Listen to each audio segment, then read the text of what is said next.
ತಾಯಿ, ನನ್ ಪಾರ್ವತಿ ಆದಷ್ಟು ಬೇಗ ಹುಷಾರಾಗೋಗ್ ಮಾಡಮ್ಮ.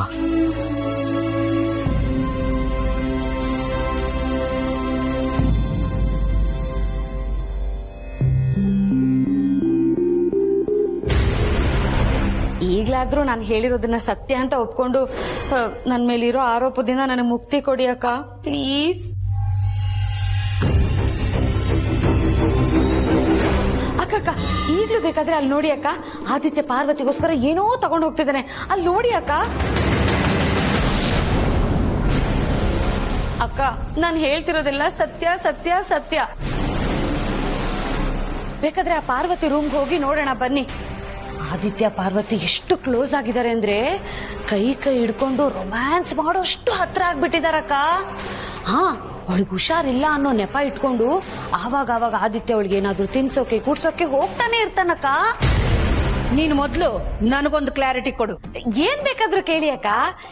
ಈ ಬ್ಯಾಂಕ್ ಲೋನ್ ಅಪ್ರೂವಲ್ಗೆ ಡಾಕ್ಯುಮೆಂಟ್ಸ್ ಕೇಳ್ತಾರಲ್ಲ ಆತರ ನೀವು ಕೇಳಿದ್ರೆ ಸೈನೇ ಮಾಡ್ಕೊಟ್ಬಿಡ್ತೀನಕ್ಕ. ನಿನಗೆ ಈ ಇಮ್ಯಾಜಿನೇಷನ್ ಸಿಂಡ್ರೋಮ್ ಇಲ್ಲ ಅಂತ ಯಾವ ಡಾಕ್ಟರ್ ಸರ್ಟಿಫೈ ಮಾಡಿದ್ರು? ನಾನೇ, ದಾಮಿನಿ MBBS ಮುನ್ನಾಬಾಯಿ ತರ. ನೀನೇ ಅವಾಗ MBBS ಓದ್ದೆ. ಅಯ್ಯೋ ಸಾರಿ ಅಕ್ಕ, ಫ್ಲೋನಲ್ಲಿ ಬಂದ್ಬಿಡ್ತು, ಪಂಚಗಿರ್ಲಿ ಅಂತ ಹೇಳ್ಬಿಟ್ಟೆ, ಸಾರಿ ಅಕ್ಕ. ಆಸ್ಪತ್ರೆಗೆ ಹೋಗಿದ್ಯಲ್ಲ, ಯಾಕೆ ಚೆಕಪ್ ಮಾಡಿಸ್ಕೊಳ್ಳಿಲ್ಲ? ಇದು ಬೇಕಾಗಿತ್ತಕ್ಕ. ನೀವ್ ಈ ಪ್ರಶ್ನೆ ಕೇಳ್ತೀರಂತ ನನಗ್ ಗೊತ್ತಿತ್ತು, ಅದಕ್ಕೆ ನಾನು ಮಾನಸಿಕವಾಗಿ ಉತ್ತರ ಕೊಡೋದಕ್ಕೆ ಸಿದ್ಧವಾಗಿ ಬಂದಿದ್ದೀನಕ್ಕ. ಆಸ್ಪತ್ರೆಯಲ್ಲಿ ಆದಿ ಪ್ರೀತು ಟೆನ್ಷನ್ ಅಲ್ಲಿರೋ ಒಂದು ಫೋಟೋ ಕಳ್ಸಿದೆ, ಅದಕ್ಕಿಂತ ಸಾಕ್ಷಿ ಬೇಕಾ ಅಕ್ಕ? ನನ್ನ ಪ್ರಶ್ನೆಗೆ ಉತ್ತರ ಇದಲ್ಲ. ಓ ರಾಂಗ?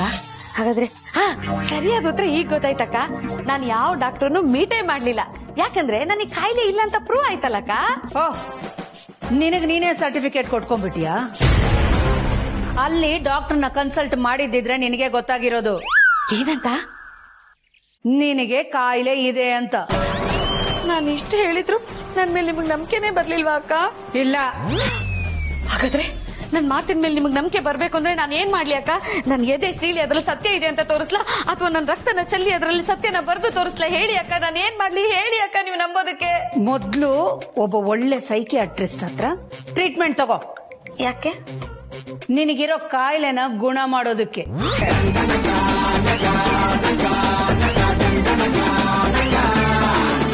ಫ್ರೆಂಡ್ಸ್ ಬನ್ನಿ ಇಲ್ಲಿ. ಇಷ್ಟು ದಿನ ಅಕ್ಕನ್ಗೆ ನನ್ನ ಕಾಯಿಲೆ ಇದೆ ಅಂತ ಡೌಟ್ ಇತ್ತು, ಆದ್ರೆ ಇವತ್ತು ಸತ್ಯ ಅಂತ ಪ್ರೂವ್ ಆಗೋಯ್ತು. ಅಂದ್ರೆ ನನ್ಗೆ ಕಾಯಿಲೆ ಇದೆಯಾ ಇಲ್ವಾ? ಅಯ್ಯೋ ಫ್ರೆಂಡ್ಸ್, ನನಗೆ ತುಂಬಾ ಕನ್ಫ್ಯೂಸ್ ಅಲ್ಲಿದ್ದೀನಿ. ನೀವೇ ನನಗೆ ಸಿಂಡ್ರೆಲಾ ಇದೆಯಾ ಇಲ್ವಾ ಅಂತ ಹೇಳ್ಬೇಕು. ಪ್ಲೀಸ್ ಹೇಳ್ತೀರಾ? Please please please.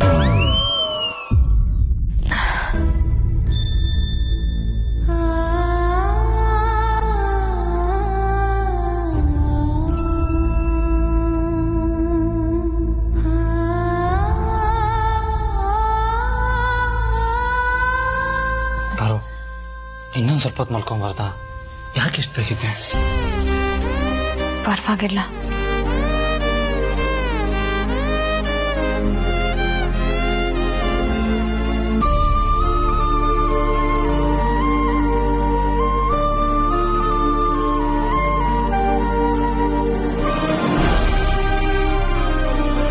ಈಗ ಹೇಗಿದ್ಯಾ? ಆರಾಮಾಗಿದ್ಯಾ? ಅಲ್ಲ, ಈ ಬಡಪಾಯಿನ ಬಿಟ್ಟು ಹೋಗೋ ನಿರ್ಧಾರ ಮಾಡಿದ್ಯಲ್ಲ, ನಿನಗೆ ಮನ್ಸಾದ್ರೂ ಹೇಗ್ ಬಂತು ಪಾರು? ನಾನು ನಿನಗೆ ಬೇಡವಾದ್ನಾ? ಇಷ್ಟೇನಾ ನಮ್ಮ ಪ್ರೀತಿ? ಒಂದ್ಸಲೂ ನನ್ನ ನೆನ್ಪು ಬರ್ಲಿಲ್ವಾ ನಿನಗೆ? ನೋಡು, ಇದೇ ಕೊನೆ. ಇನ್ಯಾವತ್ತೂ ಇಂಥ ನಿರ್ಧಾರ ತಗೊಂಬಾರ್ದು. ಸಾರ್ಥಿ ಅಲ್ಲ, ಆ ದೇವರೇ ಬಂದ್ರು ಸರಿ. ಇನ್ ಸಣ್ಣ ಪುಟ್ಟ ನಿರ್ಧಾರಗಳನ್ನು ನನ್ನ ಕೇಳೇ ತಗೊಬೇಕು. ಯಾಕೆ ಅಂದ್ರೆ ನಾನು ನೀನು ಗಂಡ ಗಂಡ, ನೀನ್ ಬೇರೆ ಅಲ್ಲ, ನಾನ್ ಬೇರೆ ಅಲ್ಲ. ಎರಡು ಹೃದಯ, ಒಂದು ಮಿಡಿತ, ಎರಡು ದೇಹ, ಒಂದು ಉಸಿರು. ನೀನ್ ನನ್ನಿಂದ ದೂರ ಆದ್ರೆ ನಾನ್ ಬದುಕಿರ್ತೀನಿ ಅಂತ ಅನ್ಕೊಂಡಿದ್ಯಾ? ಖಂಡಿತ ಇಲ್ಲ ಬಾಲ. ನೀನಿಲ್ದೆ ನನ್ನ ಜೀವನ ಕಳೆದುಕೊಳ್ಳೋದಕ್ಕೂ ಆಗಲ್ಲ. ನೀನು ಸುರುಪ ನಿನ್ನಿಂದ ಸದಾ ಬದುಕುವೆನು ದಿನ, ನಿನ್ನಿಂದಲೇ ಸದಾ ಬೆಳಗುವುದು ಈ ಮನ, ನೀ ಜೀವನ. ನೋಡು, ಎಂಥ ಸಂದರ್ಭ ಬಂದ್ರು ಇಬ್ರು ಒಟ್ಟಿಗೆ ನಿಂತು ಎದುರಿಸೋಣ. ಯಾಕೆ ಅಂದ್ರೆ ನಿನ್ ಜೀವ ನನ್ ಸೊತ್ತು, ನನ್ ಜೀವ ನಿನ್ ಸೊತ್ತು. ಯಾವುದೇ ಕಾರಣಕ್ಕೂ ನನ್ನನ್ನು ದೂರ ಮಾಡಬಾರ್ದು, ನನ್ ಬಿಟ್ಟು ಹೋಗ್ಬಾರ್ದು, ಆಯ್ತಾ? ಹಾಗಂತ ಮಾತು ಕೊಡು.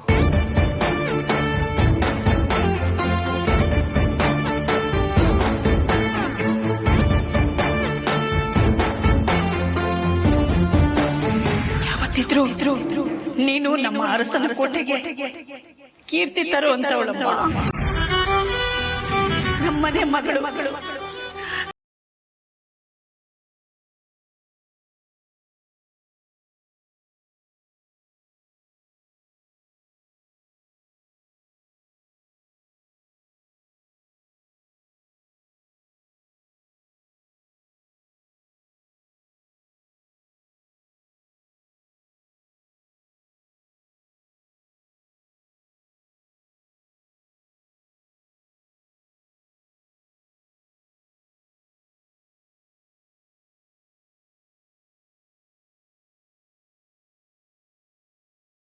ಮಾತು ಕೊಟ್ಟಿದ್ಯಾ, ಮರಿಬಾರ್ದು.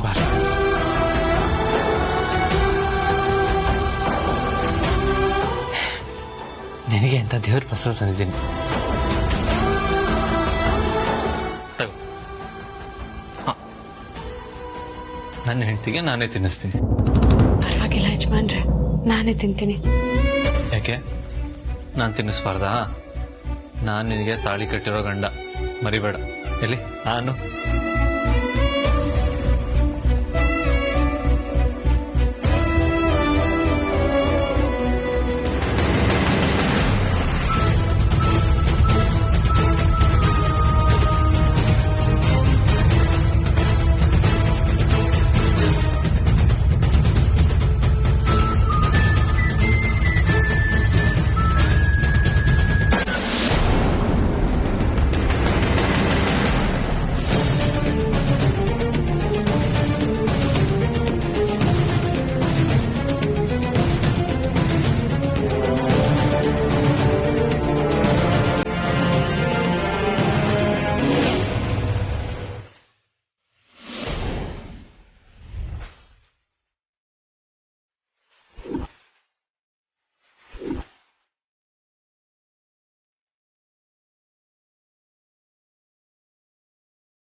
ಏನ್ ಮಾಡ್ತಿದ್ದೀರಾ?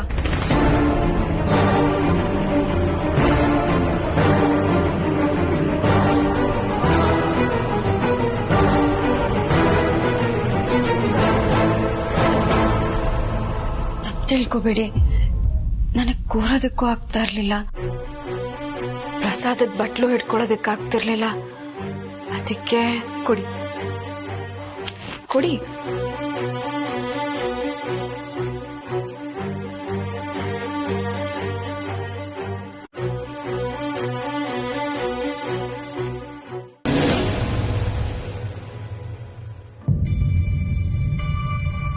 ಯಾಮಿನಿ, ಪಾರ್ವತಿಗೆ ನೀನ್ ಪ್ರಸಾದ ತಿನ್ನಿಸ್ತಾ ಇದೀಯಾ? ಹೌದು ಅತ್ತೆ, ಅರಸನ ಕೋಟೆಯ ಮಹಾರಾಣಿ ನೀವು, ಸಾವಿರಾರು ಕೋಟಿಯ ಒಡತಿ. ನೀವು ಕಾಲಲ್ಲಿ ತೋರಿಸಿದ್ದನ್ನ ತಲೆ ಮೇಲೆ ಹೊತ್ಕೊಂಡ್ ಮಾಡಕ್ಕೆ 100 ಜನ ಸುತ್ತಮುತ್ತ ಇರ್ತಾರೆ. ಆದ್ರೂ ನಿಮ್ ಮನೆ ಕೇಳಿಸ್ದವಳು ನಿಮ್ ಮನೆಗ್ ಒಳ್ಳೇದ್ ಮಾಡಕ್ ಹೋಗಿ ಈ ಪರಿಸ್ಥಿತಿ ತಲುಪಿದಾಳೆ ಅಂತ ನೀವೇ ಅವರನ್ನ ನೋಡ್ಕೊಳ್ತಿದ್ದೀರಾ. ನಾಳೆ ದಿನ ನಿಮ್ ಮನೆ ಸೊಸೆಯಾಗಿ ಬರ್ಬೇಕಾದವಳು ನಾನು. ಸ್ವಲ್ಪ ಮಟ್ಟಿಗಾದ್ರೂ ನಿಮ್ಮ ಗುಣಗಳನ್ನ ರೂಢಿಸ್ಕೊಳ್ಬೇಕಲ್ವಾ ಅತ್ತೆ? ಅದಕ್ಕೆ ನಾನೇ ಪ್ರಸಾದ ತಿನ್ನಿಸ್ತಿದ್ದೆ. ನೀವ್ ಪರ್ಮಿಷನ್ ಕೊಡೋದಾದ್ರೆ ನಾನು ಇವತ್ತಿಲ್ಲೇ ಉಳ್ಕೊಂಡು ಪಾರ್ವತಿ ಅವ್ರನ್ನ ನೋಡ್ಕೋತೀನಿ. ದಯವಿಟ್ಟು ಇಲ್ಲ ಅನ್ಬೇಡಿ ಅತ್ತೆ. ಯಾಮಿನಿ, ನಿನ್ನ ಆಸೆಗೆ ನಾನು ಯಾಕಮ್ಮ ಇಲ್ಲ ಅಂತ ಹೇಳಿ. ಎಷ್ಟೇ ಆದ್ರೂ ಅರಸನ ಕೋಟೆಯ ಹಿರಿಯ ಸೊಸೆ ಆಗೋ ಹುಡುಗಿ ನೀನು. ಇವತ್ತಿಂದನೇ ಒಂದೊಂದಾಗಿ ಜವಾಬ್ದಾರಿಗಳನ್ನ ವಹಿಸ್ಕೊಳ್ತಾ ಬಂದ್ರೆ ತುಂಬಾ ಒಳ್ಳೇದು. ಇವತ್ ಮಾತ್ರ ಅಲ್ಲ, ನಿನಗೆ ಯಾವಾಗ ಬರ್ಬೇಕು ಅನ್ಸುತ್ತೋ ಅವಾಗೆಲ್ಲ ಬಾ, ನಮ್ಮನೇಲೇ ಇರು. ಇವತ್ ಬೇಕಾದ್ರೆ ನನ್ ರೂಮ್ನಲ್ಲೇ ಉಳ್ಕೋ. ಇಲ್ಲ ಅತ್ತೆ, ನಾನ್ ಪಾರ್ವತಿಯವ್ರ ಜೊತೆ ಇಲ್ಲೇ ಇರ್ತೀನಿ. ಸರಿನಮ್ಮ, ನೀನೀಗ ಪಾರ್ವತಿಗೆ ಪ್ರಸಾದ ತಿನ್ಸಿದೀಯಾ? ಹಾಗಾದ್ರೆ ಈ ಕಾಫಿ ಅವಶ್ಯಕತೆ ಇಲ್ಲ.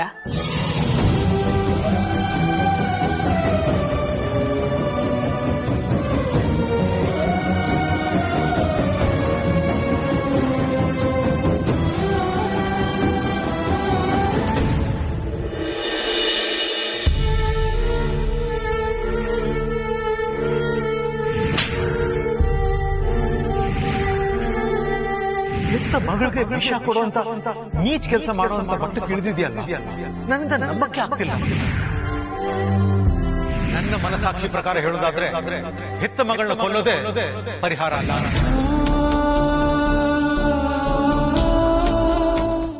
ಅಪ್ಪ ಅವ್ರು ಹೇಳ್ದಂಗೆ ಪಾರ್ವತಿನ ಕೊಲ್ಲೋದೊಂದೇ ಪರಿಹಾರ ಆಗಿರ್ಲಿಲ್ಲ ಅಲ್ವಾ? ಈ ಪಾರ್ವತಿ ಮನಸ್ಸು ಬದಲಾಯಿಸೋದಕ್ಕೆ ಬೇರೆ ದಾರಿ ಹುಡುಕಿದ್ರೆ, ಬೇರೆ ದಾರಿ ಹುಡ್ಕೋದ್ರಲ್ಲೇ ಸೋತೋದ್ ನಾನು. ಅಖಿಲಮ್ನವ್ರಿಗೆ ಈ ಎಲ್ಲ ವಿಷಯ ಹೇಳಿದಿದ್ರೆ ಪರಿಹಾರ ಸಿಕ್ಕಿತ್ತ? ಖಂಡಿತ ಇಲ್ಲ. ಮನೆ ಮರ್ಯಾದೆ ತೆಗೆಯೋ ಕೊಟ್ಟಿರೋ ಮಗಳನ್ನ ಒದ್ದು ಹೊರಗೆ ಹಾಕ್ತಿದ್ರು. ಈ ಪಾರ್ವತಿ ಏನು ದುಃಖದಲ್ಲೋ ನೋವಿನಲ್ಲೋ ನನ್ನ ಕಣ್ಮುಂದೆನೆ ಓಡಾಡ್ಕೊಂಡಿರ್ತಿದ್ಲು. ಆದರೆ ಅಖಿಲಮ್ನವರು ಮಾಡಿದ ಮೋಸದಿಂದ ಪಶ್ಚಾತ್ತಾಪದಿಂದ ನಾನು ನಲ್ಗೋ ಹಾಗಾಗ್ತಿತ್ತು.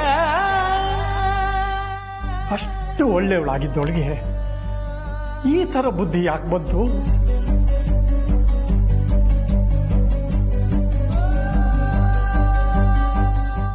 ದೇವ್ರೆ, ಇಷ್ಟು ದಿವಸ ನಾನು ಬೇಡ ಅಂದ್ರೂ ಕೊಟ್ಟಿದೀಯ.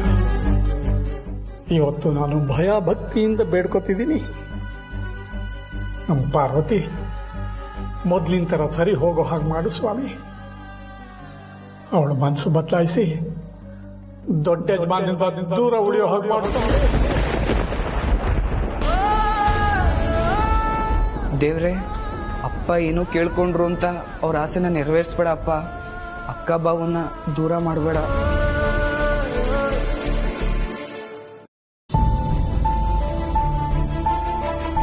ನಿಮ್ಗೆ ಸ್ಟ್ರೈಟ್ ಆಗಿ ಒಂದು ಪ್ರಶ್ನೆ ಕೇಳ್ತೀನಿ, ಸ್ಟ್ರೈಟ್ ಆಗಿ ಆನ್ಸರ್ ಮಾಡ್ತೀರಾ? ಕೇಳು. ನಿಮಗೂ ಪಾರ್ವತಿಯವ್ರಿಗೂ ಏನ್ ಸಂಬಂಧ?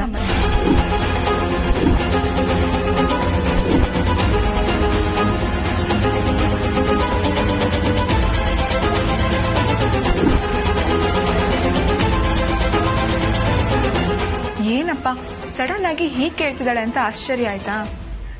ಇನ್ಫ್ಯಾಕ್ಟ್ ನನಗೂ ಹೀಗೆ ಆಯ್ತು. ನಾನು ಯಾಕೆ ಈ ಪ್ರಶ್ನೆ ನಿಮ್ಮ ಹತ್ರ ಕೇಳ್ತಿದ್ದೀನಿ ಅಂದ್ರೆ, ಅತ್ತೆ ಹತ್ರ ಚಿಕ್ಕತ್ತೆ ನಿಮ್ಮಿಬ್ರ ಸಂಬಂಧದ ಬಗ್ಗೆ ಅನುಮಾನದಿಂದ ಮಾತಾಡ್ತಿದ್ರು. ಹಾಸ್ಪಿಟಲ್ ಅಲ್ಲಿ ನನ್ ಕಣ್ ಮುಂದೆ ನಡೆದಿದ್ದು ನನ್ನ ಕಣ್ಣಿಗೆ ಕಾಣಿಸಿದೆಲ್ಲ ನಿಮ್ಗೂ ಕಾಣಿಸ್ತು ಅಂದ್ರೆ ನನ್ ಸಿಂಗಲ್ ಎಫೆಕ್ಟ್ ಇಲ್ಲ ಅಂತ ತಾನೇ ಅರ್ಥ. ಅದೇ ಸಮಯಕ್ಕೆ ನೀವು ಪ್ರಸಾದ ತಗೊಂಡು ಪಾರ್ವತಿಯವ್ರ ರೂಮ್ ಕಡೆಗೆ ಬಂದಿದ್ದನ್ನ ನಿಮ್ ಚಿಕ್ಕಮ್ಮ ಅವ್ರು ನೋಡಿದ್ರು. ಅದನ್ನ ಅತ್ತೆಗೂ ಹೇಳಿದ್ರು. ಆದಿತ್ಯ ಪಾರ್ವತಿಗೋಸ್ಕರ ಏನೋ ತಗೊಂಡು ಹೋಗ್ತಿದ್ದಾನೆ, ಅಲ್ಲಿ ನೋಡಿ ಅಕ್ಕ.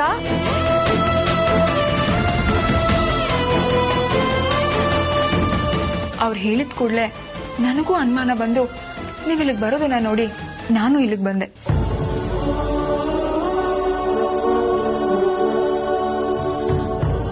ನಿಮ್ ಚಿಕ್ಕತ್ತೆ ಹೇಳ್ದಾಗೆ ನೀವು ಪಾರ್ವತಿಯವ್ರಿಗೆ ಪ್ರಸಾದನ ತಿನ್ನಿಸ್ತಾ ಇದ್ರಿ. ನಾನ್ ಬಂದ್ಮೇಲೆ ಪಾರ್ವತಿಯವರೇ ಹೇಳಿದ್ರಲ್ಲ, ಎತ್ ಕೂರಕ್ಕೂ ಆಗ್ತಿಲ್ಲ, ಬೌಲ್ ಇಟ್ಕೊಳಕ್ಕೂ ಕಷ್ಟ ಆಗ್ತಿದೆ ಅಂತ. ಐಮ್ ಸಾರಿ ಪಾರ್ವತಿಯವರೇ, ಒಂದು ಕ್ಷಣ ಚಿಕ್ಕತ್ತೆ ಮಾತಿಂದ ಇನ್ಫ್ಲೂಯೆನ್ಸ್ ಆಗಿ ನಾನು ಅನುಮಾನ ಪಟ್ಬಿಟ್ಟೆ. ಸಾರಿ.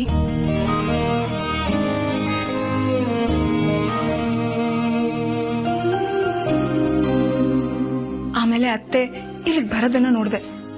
ನಿಮ್ಮ ಪವಿತ್ರವಾದ ಸ್ನೇಹನ ಅತ್ತೆ ತಪ್ಪು ತಿಳ್ಕೊಳ್ಳೋದು ನನಗಿಷ್ಟ ಇರಲಿಲ್ಲ. ಹಾಗಾಗಿ ನಿಮ್ ಕೈಲಿದ್ದ ಪ್ರಸಾದನ ಇಸ್ಕೊಂಡು ನಾನೇ ಪಾರ್ವತಿ ಅವ್ರಿಗೆ ತಿನ್ನಿಸ್ದೆ. ದಯವಿಟ್ಟು ನನಗೆ ಕ್ಷಮಿಸಿ. ಮನೆ ಕೆಲಸದವರು ಅಂದ್ರೆ ಅವ್ರನ್ನ ಕೆಳಮಟ್ಟದಲ್ಲಿ ನೋಡೋ ಜನನೇ ಜಾಸ್ತಿ. ಅಂಥದ್ರಲ್ಲಿ ನಮ್ ಪಾರ್ವತಿಯವರು ಮನೆ ಕೆಲಸನೇ ಮಾಡಿದ್ರು ಅವ್ರಿಗೆ ಇಲ್ಲಿ ಒಂದು ಸ್ಥಾನಮಾನ ಇದೆ. ಅದಕ್ಕೆ ಕಾರಣ ಅವರಲ್ಲಿರೋ ಒಳ್ಳೆತನ, ತ್ಯಾಗದ ಗುಣ. ಈಗಿನ ಕಾಲದಲ್ಲಿ ಮನೆ ಯಜಮಾನ ಹಾಗೂ ಮನೆ ಕೆಲಸದವಳ ಸ್ನೇಹದ ಬಗ್ಗೆ ನಾನು ಯಾವತ್ತೂ ಕೇಳೇ ಇಲ್ಲ. ಅದನ್ನ ನಾನು ನಿಮ್ಮಿಬ್ರಲ್ಲಿ ನೋಡ್ದೆ. ನಿಮ್ಮ ಈ ಪವಿತ್ರವಾದ ಸ್ನೇಹದ ಬಂಧಕ್ಕೆ ಯಾವುದೇ ರೀತಿ ಕಳಂಕ ಬರ್ದೇ ಇರಲಿ ಅಂತ ನಾನೇ ಪ್ರಸಾದ ತಿನ್ನಿಸ್ತೇನೆ. ನಿಮ್ಮಿಬ್ರದು ಒಳ್ಳೆ ಸ್ನೇಹ ಅನ್ನೋದು ಮಾತ್ರ ನನ್ನ ಮನಸ್ಸಲ್ಲಿದೆ. ನಿಮ್ಮಿಬ್ರು ನಾನು ನಂಬ್ತೀನಿ.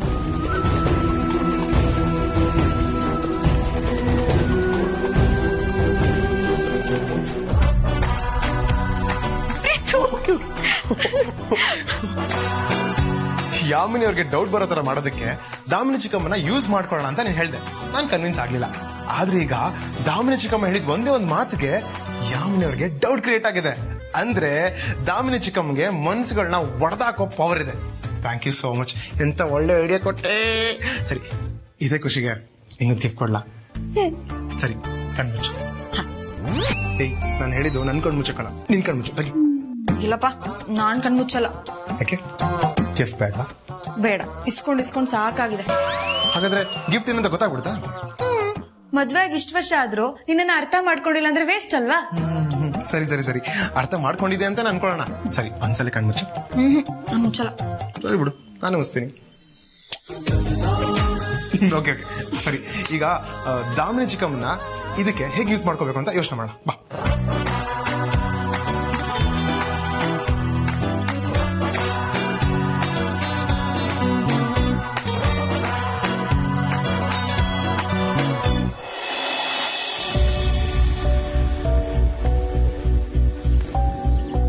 ದಯವಿಟ್ಟು ನೀವ್ ನಿಮ್ ರೂಮ್ಗೆ ಹೋಗ್ತೀರಾ?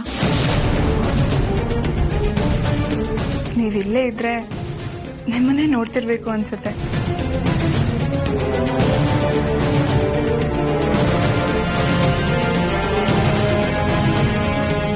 ಅದಕ್ಕೆ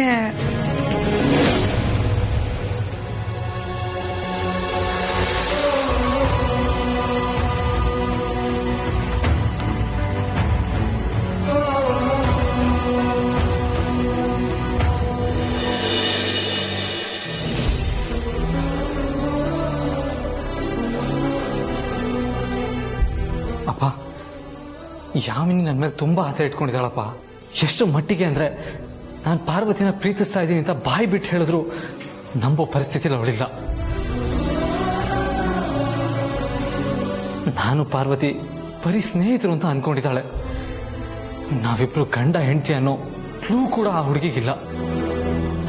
ಅಮ್ಮ ನೋಡಿದ್ರೆ ಮಾತೆತ್ತಿದ್ರೆ ನೀನ್ ಈ ಮನೆಗೆ ತಕ್ಕನಾದ ಸೊಸೆ, ನೀನ್ ಯಾವಾಗ ಈ ಮನೆಗೆ ಶಾಶ್ವತವಾಗಿ ಬರ್ತೀವಿ ಅಂತ ನಾನು ಕಾಯ್ತಾ ಇದ್ದೀನಿ ಅಂತ ಹೇಳ್ತಾ ಇದ್ದಾರೆ. ಆದ್ರೆ ಪಾರ್ವತಿಗೆ ನನ್ನ ಮನಸ್ಸಲ್ಲಿ ಸ್ಥಾನ ಕೊಟ್ಟು ಯಾವುದೋ ಕಾಲ ಆಗಿದೆ ಅಪ್ಪ. ಇಷ್ಟು ದಿನ ನಾನು ಪಾರ್ವತಿ ವಿಷಯದಲ್ಲಿ ಬಾಯಿ ಮುಚ್ಕೊಂಡು ಕೂತು ತುಂಬಾ ದೊಡ್ಡ ತಪ್ಪು ಮಾಡಿದೆ ಅಂತ ಅನ್ನಿಸ್ತಾ ಇದೆ. ಅಮ್ಮಂಗೆ ವಿಷಯ ಹೇಳಬೇಕು ಅಂತ ಆದಾಗೆಲ್ಲ ಏನೋ ಒಂದು ರೀಸನ್ ಇಂದ ಹೇಳಕ್ಕಾಗ್ತಾ ಇರಲಿಲ್ಲ. ಆದ್ರೆ ಈಗ ನಿಶ್ಚಿತಾರ್ಥ ದಿನ ಬೇರೆ ಹತ್ರ ಬರ್ತಾ ಇದೆ. ನನ್ಗಿನ್ನೂ ಸೈಲೆಂಟ್ ಆಗಿದ್ರೆ ನಾನು ಪಾರ್ವತಿಗೆ ಮಾತ್ರ ಅಲ್ಲ, ಯಾಮಿನಿಗೆ ಅಮ್ಮಂಗೂ ಮೋಸ ಮಾಡ್ದಾಗುತ್ತೆ ಅಪ್ಪ. ವಿಷಯ ಕೈ ಮೀರಿ ಹೋಗೋಕ್ಕಿಂತ ಮುಂಚೆ ಅಮ್ಮಂಗೆಲ್ಲ ವಿಷಯ ಹೇಳ್ಬಿಡ್ತೀನಿ. ಮುಂದೆ ಅದೇನಾಗುತ್ತೋ ನಾನು ಫೇಸ್ ಮಾಡ್ತೀನಪ್ಪ.